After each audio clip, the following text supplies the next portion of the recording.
What's up, guys? Thank you for joining me. Today, I want to talk about what happened in Portland. In case you missed it, Border Patrol conducted a car stop, and when the agents approached the vehicle, the driver threw in reverse and tried to run them over, forcing the agents to shoot. Chief Bob Day, who's head of the Portland Police Department, held a press conference in regards to this incident and embarrassed everyone who wears a uniform. We're going to talk about it next.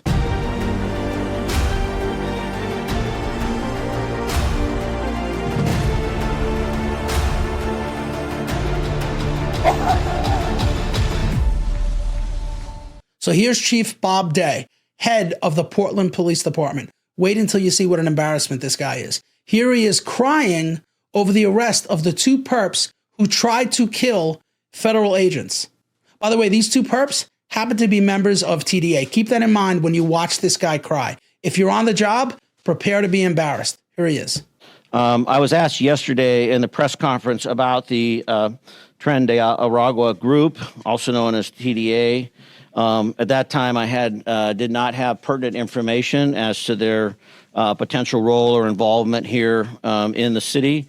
Doing some more digging, sought some more information. Once the names of the people who were shot yesterday by the federal officers came out, we were able to do some investigating on our part to see if there was any nexus or relationship with the Portland Police Bureau or regional partners. I can confirm, first and foremost, that these two individuals are in stable condition. They are still hospitalized. They are in custody of the federal law enforcement, but grateful that they appear to be on the road to recovery, and I'm grateful for that. You hear that?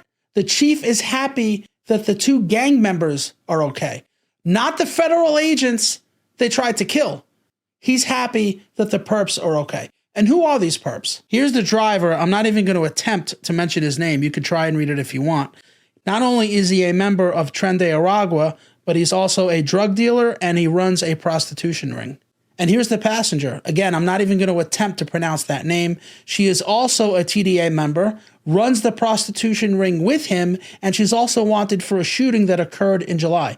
And by the way, these two perps are married and both of them are here illegally. And they didn't just ram into the Border Patrol car once, they slammed into it repeatedly. Here's the car.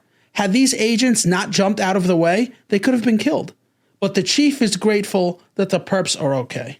Now let's go back to the press conference, listen to the chief confirm that they are members of TDA, which is very hard for him to admit. They do have some nexus to involvement with TDA. We can confirm that. TDA, of course, is Tren de Aragua. They are a violent gang that originated in Venezuelan prisons, but today they're all over the United States. They came in through the southern border because Joe Biden and the Democrats told us that borders were racist. So they walked right in and set up shop in Texas. But today they're all over the country, including as far as Portland. We have the Democrats to thank for that. TDA is so dangerous that Texas Governor Greg Abbott has designated them a foreign terrorist organization. Now, the chief wants to make it absolutely clear that he's not justifying the agents who were forced to shoot these animals in self-defense. I hesitated to even share this information initially because I'm very aware of the historic injustice of victim blaming, oftentimes portrayed by law enforcement, including this very agency that I've represented so proudly for so many years. And historically, we have not been quick to disclose the potential criminal history of others. But I felt it was imperative because I was asked yesterday in the news conference what information we have. This is information we have. This in no way draws a through line to the actions or the behaviors that occurred yesterday. This in no way draws a through line to the actions or behaviors that occurred yesterday. He's talking about Border Patrol. Do you realize how insane this is? These guys are here illegally. They tried to kill federal agents, and they're members of the most violent gang. And the chief wants you to know that he's not justifying the actions of those agents who fired their weapons in self-defense. At the very least, he should be condemning these people because, as he's already confirmed, they're members of TDA. Do you know how dangerous TDA is? law enforcement refers to them as MS-13 on steroids. You know MS-13, the gang that hacks their victims to pieces? TDA is worse. Knowing this, listen to the chief cry about removing these two gang members. I want to speak for just a moment specifically to my Latino community.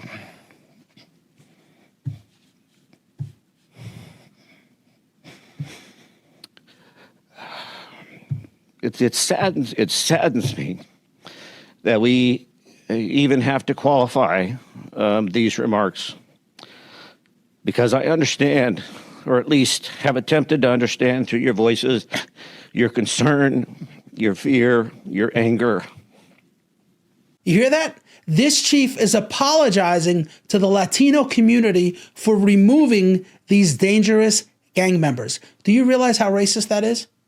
He's basically saying that if you're Hispanic, you want to live among drug dealers and murderers. Do you think they needed to apologize to the Italian community when Giuliani infiltrated and took down the mafia? Of course not. There was no press conference apologizing to Italians for removing mobsters. But when it comes to Hispanics, the white liberals feel the need to apologize.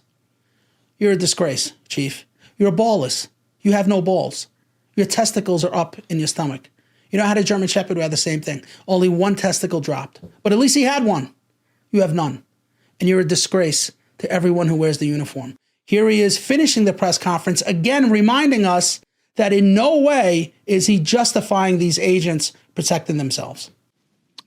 This information in no way is meant to disparage or to condone or support or agree with any of the actions that occurred yesterday.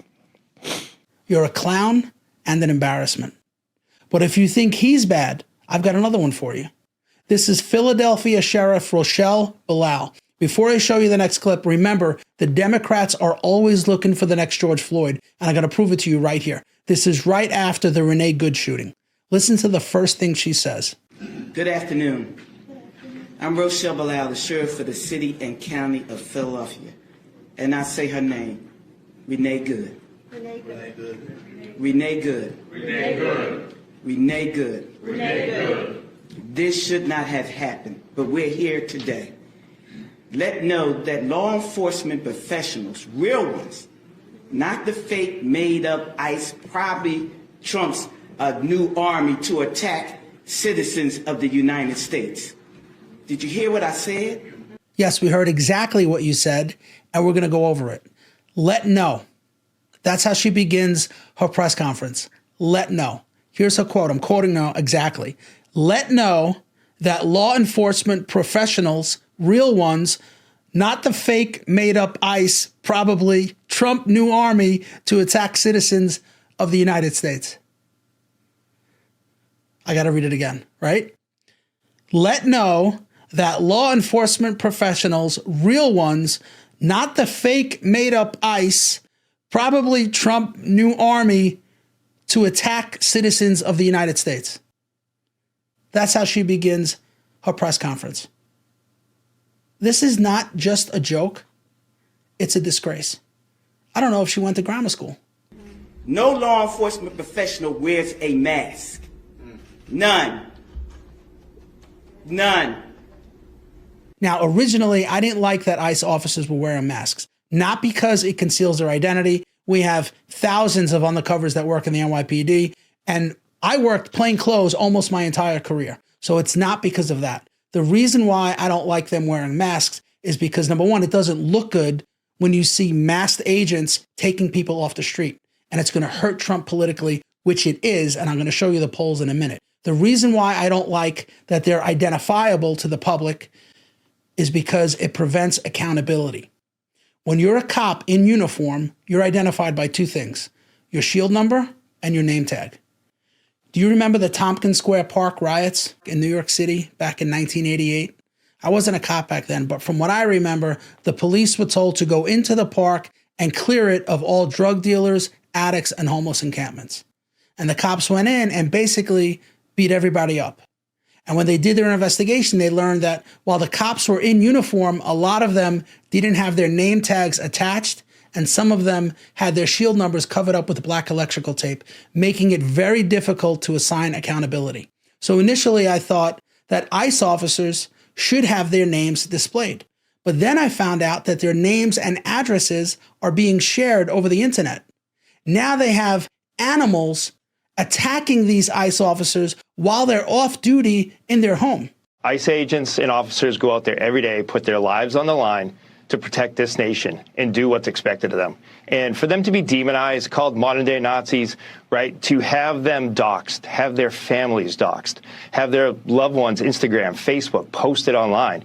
You know, me personally, under the last administration, I had protesters show up in my house, masked protesters, at 3 o'clock in the morning. We just ran an operation in Los Angeles with the help of the Secret Service to make an arrest of someone that took photos of ICE agents, found their information online, their home addresses, and posted them on telephone poles all over the city. That is, an ICE agent's or ICE officer's family's home address should not be public record for someone to show up in the middle of the night. I agree. They should not be posting their addresses on the internet. But it's more than that. The cartels have now placed bounties on their heads. All this comes as DHS is warning of unprecedented violence against ICE officers. Look at this, as death threats against them have skyrocketed to over 8,000% compared to last year. Just look here at this video on your screen. Officers are being assaulted by people throwing rocks at their heads and blocking police vehicles with their bodies and bicycles. This is just the tip of the iceberg. Meet Eduardo Aguilar, a Mexican national living in Dallas, Texas illegally. DHS says he put a $10,000 hit out for the murder of ICE agents in a TikTok post. Some of these bounties have reached up to $50,000 for the killing or kidnapping of high-ranking officials. Honestly, these guys don't make enough. As cops, we always worried about being shot, but we never had bounties placed on us. The cartels are paying $50,000 to anyone who kills an ICE officer. Can you imagine working under those conditions? So while I don't like them wearing masks, I understand why they're doing it. But keep in mind, all you're going to hear from the Democrats is that the Trump administration is kidnapping people. And because we have a dishonest media, they're going to allow them to continue to push that narrative. And of course, it's already affecting Trump's poll numbers. Here's CNN. I should just start off by saying that Americans at this point do not like ICE. And that is very different from what we saw during Trump's first term. Just take a look here. ICE's net approval rating. In Trump's first term, ICE, kind of lukewarm. You had him right there at a net approval rating of 0 points. Look at where we are today. We're talking about a negative 17-point approval rating. That is a 17-point drop from where we were during Trump's first term. Among independents, the number is even lower in terms of the net approval rating. Remember, he's run on immigration in all three of his presidential bids. It's a big reason why he got elected the first time around, won that Republican nomination. It was a strength for him earlier on during his second term. Look at this. His net approval rating, according to our CNN polling, was at plus 3 points on the positive side of the ledger. But look at where it is now. It is way underwater at 16 points on the negative side of the equation. That is a 19-point drop in less than a year's time. Now, what is one of the big reasons why Donald Trump's net approval rating on immigration has gone down, Caitlin? Well, it simply comes down to this. Trump's gone too far in deporting undocumented immigrants. Look at this. Back in February of 2025, it was 45%. Now it's a majority of Americans, 52%, and that includes Caitlin Collins, 56% of independents. The bottom line is this.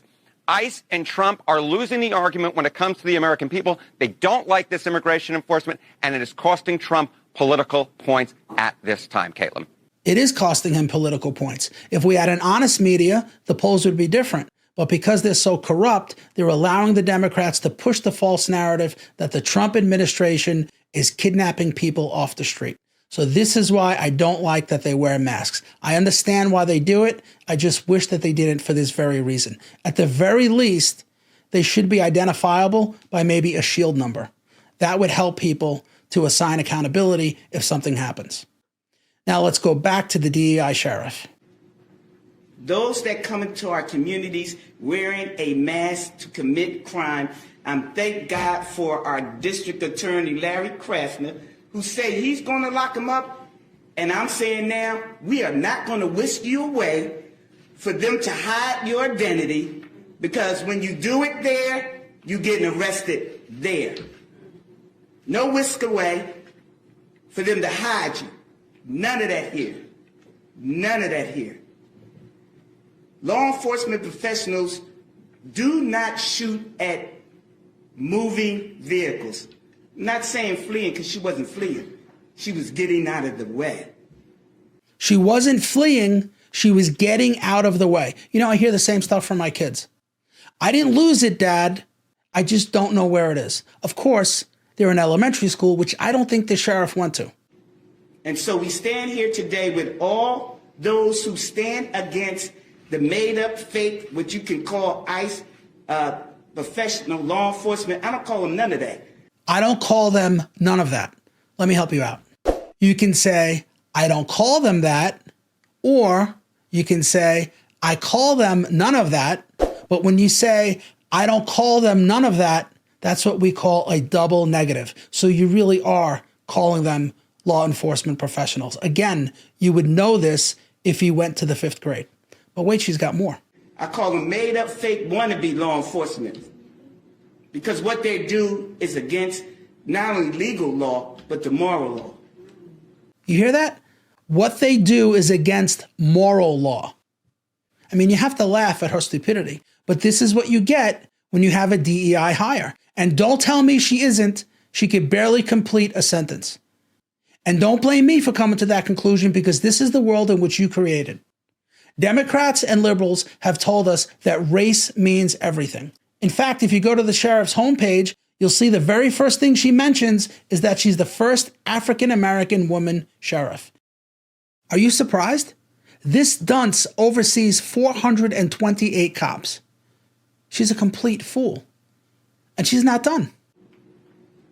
So I'm with the DA, and we will work with them. If any of them want to come in this city and commit a crime, you will not be able to hide. Nobody will wish you off. You don't want this smoke, because we will bring it to you.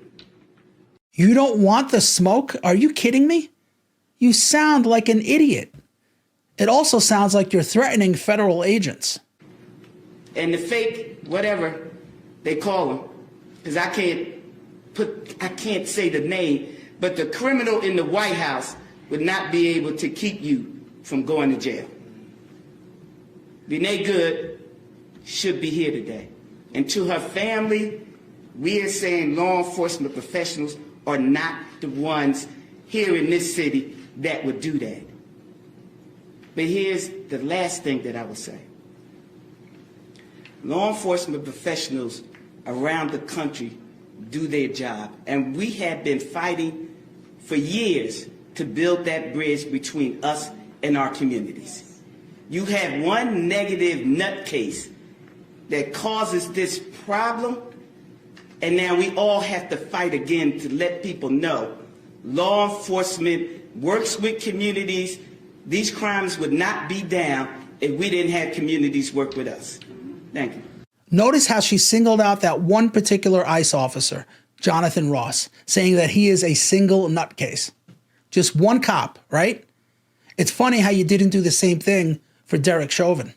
When George Floyd died, we were told that it wasn't just Derek Chauvin who did that. We were told that the entire Minneapolis Police Department was racist. We were told that they needed to be defunded, and some people were saying that they needed to be abolished. In fact, we were told that police departments throughout the entire country needed to be defunded. And some people also wanted all police departments to be abolished. But in this one particular case, you're saying it's only ICE. It's this one cop in ICE. It is ICE officers only. Why? Because ICE is sent by Trump. If you pulled the same stuff that you pulled in 2020 and said all police departments are racist, that doesn't affect Trump. But ICE is Trump's baby, and Trump is handcuffed to it. So now we only want to focus on ICE to hurt Trump. It's a shame that she didn't save this speech for the drug dealers and the rapists and the murderers. If she had gotten to the podium and said, if you want to rape our women, If you want to assault the people of Philadelphia, if you want to commit murder, if you want to deal drugs to the people of Philadelphia, we're going to bring the smoke. We're going to find you, we're going to prosecute you, and we're going to put you in jail. She didn't save that speech for that. She saved it for ICE. But what do you expect from a DEI hire? And this is the world in which we live in today. Whenever you see a black female, you automatically think DEI.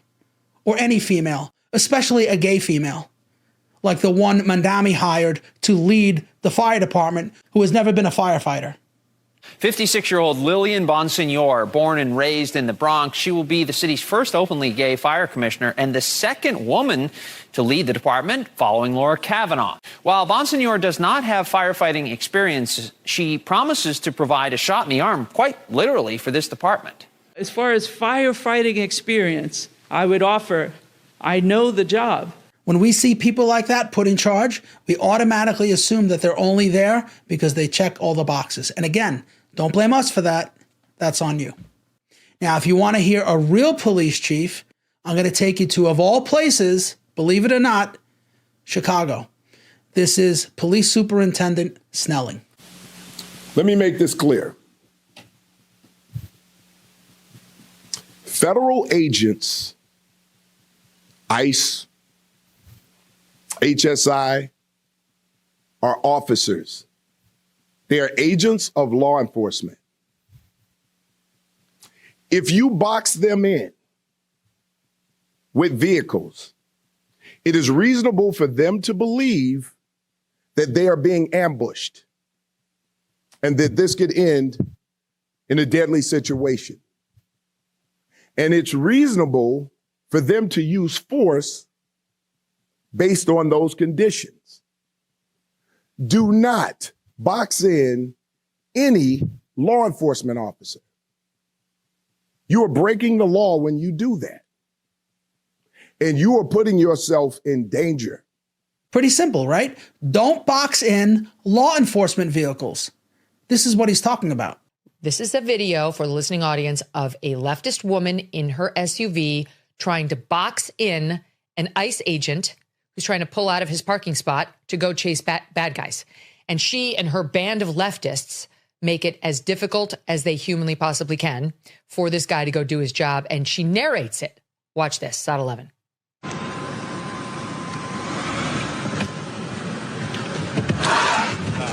See her blocking him in. We can play. My car's bigger than yours.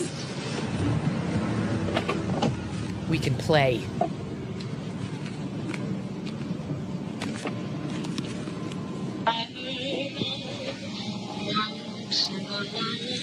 ICE! It's ICE! Him. Please help me record. Get behind them if you have a car. If you have a car, please pull behind them. It's ICE. Can you pull behind them? It's ICE. They're trying to kidnap people. Please pull behind them. Please pull behind them and park. Please. And somebody does it. Please park behind them. Can you put your car behind them, please? It's ICE. Put your car there. They're going to move. Hurry, please. Hurry. Park your car sideways, please. The ICE agent's trying to get out. He's backing up, doing little three-point turns, trying to curve out of this. He gets out, but gets blocked again. She speeds up behind him to block the rear of his truck. Dumb bitches, you're not going anywhere. We have them blocked in, but we need more cars. Look at these losers. 2, 3, 2 of them in the car. Can you imagine? I would lose my mind if that happened to me. You know, my friend described the Renee Good shooting as a frustration shooting. ICE is constantly followed, they're harassed, and now they're being boxed in. And why does it always seem to be white liberal women doing this? Adam Carolla sums this up perfectly. Women don't grow up engaging in rough and tumble play. So all male mammals grow up wrestling and testing the limits. And I'll elaborate. I grew up playing tackle football. You were constantly testing yourself, testing the other person, knowing what was legal, what was illegal, what would get a penalty, what could hurt somebody, who to stay away from on the field. You didn't want to go heads up with everybody. Sometimes you'd get crushed. So with all the wrestling and all the rough and tumble play, guys learn limits. Women, I go on the internet now. I just see women at bars slapping 6'5" guys across the face, and guys just cold cock them. Guys just knock them out.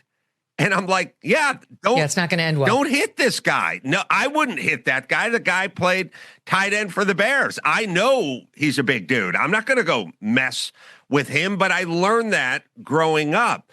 And so women, they go up there and they spit in the face of an ICE officer, and then the ICE officer tackles her, and then she yells, "What's going on?" I agree 100%. These women have never been tested. They've never been told no. For you to block in a law enforcement vehicle like that, you think you could do anything you want. Nobody has ever told you no. So I agree with Adam. But listen to Megyn Kelly's response. She has an interesting take on this. I have another theory. I accept everything you just said, and I want to add something to it. I mentioned this the other day, sort of tongue in cheek, but I actually do think it's a real dynamic. I don't think any of these people are having sex. Yes. I really don't. No. I think it's not coincidental that all these women are obese and unattractive with multiple piercings, no makeup, skin issues. That, like, I'm sorry, but if you're having positive interactions with men, where like you're going to bed with them and they're treating you well and you're enjoying it and you feel the euphoria that comes after that, you're not going out there and looking at all these men as the devil enemies who you want to hurt and kill and stop. And same for the guys. These young men, we know that there's huge swaths of them who are not dating. They're not having sex with women. They're not drinking anymore. There's no release. It's not like when we were young in the late 80s, where it was like a life of debauchery, but we were all happy. There's something wrong with these people today. These are mostly like millennials, late-end millennials, who I think all of them have deeply unhappy personal lives, and it's manifesting on the streets of Minneapolis. Oh, 100% agreed. I think Megyn has a point. When you look at all these people with the nose rings and the blue and orange hair, they're outcasts. They have no joy in their life, and they need to latch onto something, and they're always pissed. Rush used to say, "Thank God I'm not a liberal. I would have to wake up every day and be angry and pissed about something," because they are. They need something to latch onto. First, it was Black Lives Matter. Then it was Trans Lives Matter. Then it was Illegals Lives Matter. And then Free Palestine. What happened to that? That just stopped. Now they found something else. Now it's attacking ICE. They are addicted to melodrama. They cannot help themselves. Let's go back to Snelling. Following law enforcement agents around. The question is why? What do you plan on doing? It's also reasonable for them to believe that you're eventually going to do harm to them. If you ram any vehicle, especially that one that contains law enforcement agents, and that's any law enforcement, local, state, federal, county, and you do this intentionally, this is considered deadly force. Deadly force is anything that can cause great bodily harm or death. When you plow into a vehicle that contains law enforcement agents, you're using deadly force. And they can use deadly force in response to stop you. We need to be clear about these laws. We cannot become a society where we just decide to take everything in our own hands and start to commit crimes against law enforcement. It is a crime. That speech was perfect. Everything he said was accurate. He made it crystal clear. Leave ICE alone. I wish we had more leaders like that. I'm surprised Brandon Johnson didn't fire him for that. Anyway, that's all I got for you on this video. Thank you for staying to the end. If you're new to the channel, please consider subscribing. It'll motivate me to make more videos. Thank you again, and I hope to see you on the next video. Here's a TikTok video that's gone viral where a woman with a lot of facial piercings, and that's an understatement, explains what she will do if ICE ever comes knocking on her door. Listen. If it comes down to me taking out myself and my kids versus us being taken and harmed by ICE, like, God help me, I did not want to do it. This is not the life I wanted. But that is a very dark thought that I've had. Death would be a easier out than for my children to be taken and harmed by these pedophiles. You're sick. You know that? You're really sick.